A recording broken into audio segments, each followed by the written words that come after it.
And on the line with us to discuss about this issue, we have Dr. Thirana Phongmakhapat, the Dean of the Faculty of Economics, Chulalongkorn University. สวัสดีครับ Dr. Thirana. Hello. Good afternoon, Dr. Thirana. Yes, Can you hear us? Yes, good afternoon.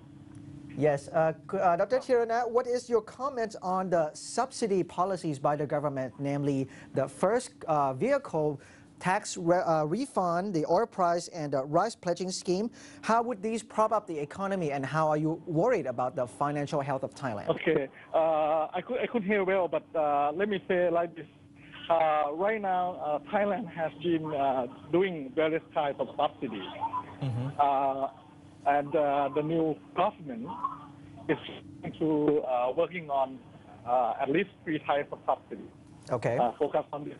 Subsidy one is to subsidize oil and gas, okay, so that they have cheaper prices for gas and petroleum products. Okay, that's basically to say that they work on that because they want to help the house in terms of inflation. Okay, the second subsidy is concerning agricultural products, basically rice. Okay, so they want to subsidize rice.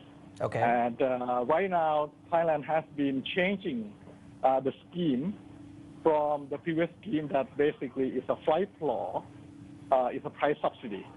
And the previous government has been changing to the better scheme. We call something like income insurance policy for rice. Income insurance policy. Yeah, like insurance. Yeah, like you can say income insurance. Right? Income insurance policy for the rice growing farmers. Okay, or you can say income subsidy. Income subsidy. Basically, try to calculate what the farmers need to be subsidized in terms of income, not in terms of price. Right, Okay. and what is your take on that? Pardon me? What is your take, what is your perspective on the policies? Okay, they pay based on the differences between the income they are supposed to have and the income that they actually have. Okay, so they have a scheme to calculate it. They have a formula to calculate it. But basically, they combine both factors, i.e. both prices and both quantity of rice growing. Okay, this new scheme is better because if you subsidize too much, the rice grower will try to expand the production. Okay, so that will make this rice policy to be very political. Okay, and the party will be very happy. Okay, and that's one type of subsidy that the previous government has been changing and making it better. But this new government is trying to go back, make a U-turn to the previous one. Right. Okay? But the previous one, the old scheme, those schemes that have been used for many years. Okay? But that scheme also requires the government to buy rice from farmers. But the government doesn't have silo, don't have storage. So the government have to go to the private sector and hire the private sector to restore the rice and restore the paddy and then make it into rice. Okay, and that concerns the problem about some kind of corruption.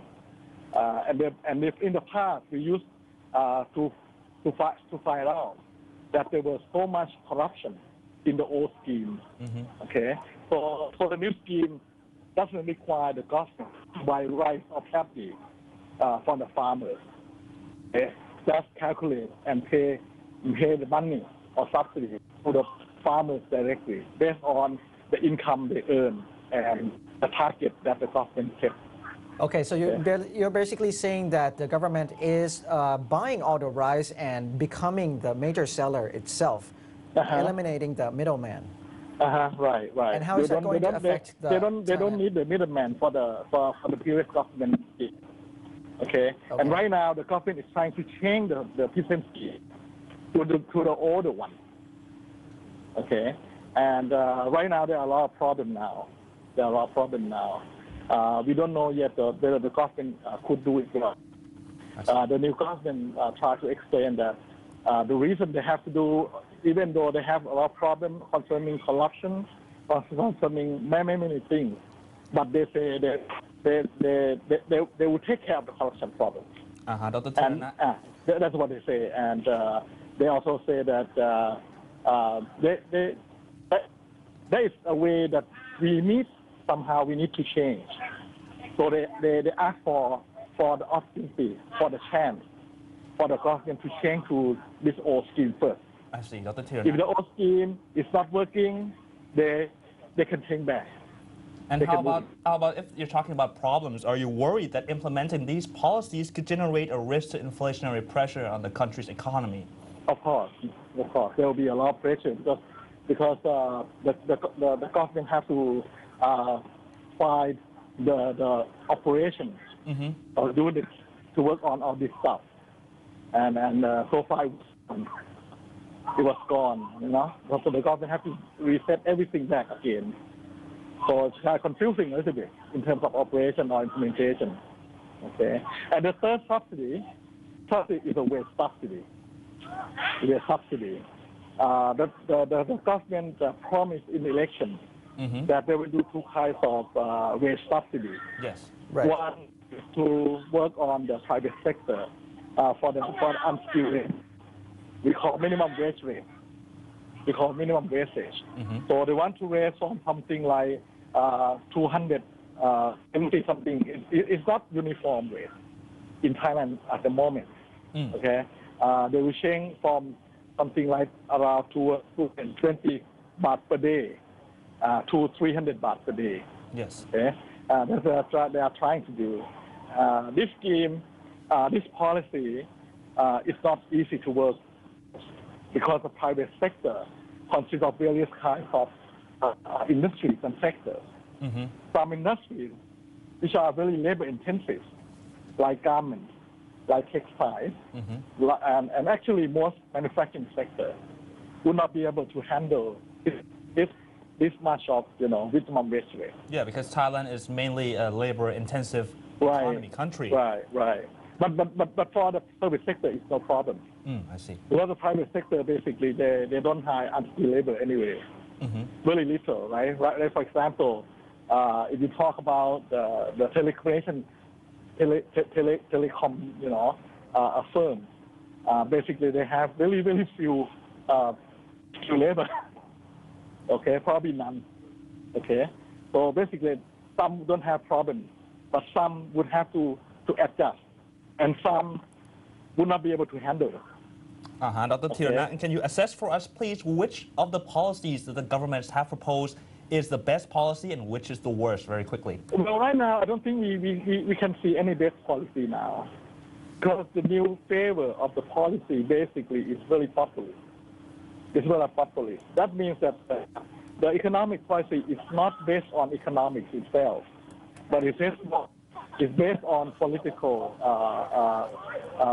demand. Whether the politicians would like to please the voters in what way?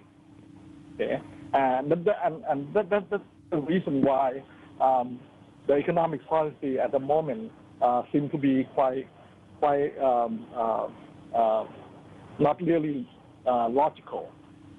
All right. Not logical, not very reasonable. And not very practical also. Because sometimes when they go for the election, they promise the voters, but the politicians did not really cautious enough initially. Okay. So they have a lot of problems, and somehow they did not really look at some kinds of related issues and the consequences. Well, Dr. Tirana, I'm sorry to interrupt you here, but I think the interview time is almost gone. So I think that's all for you. Thank you very much for joining the program. Thank you. Dr. Tirana. Bye now.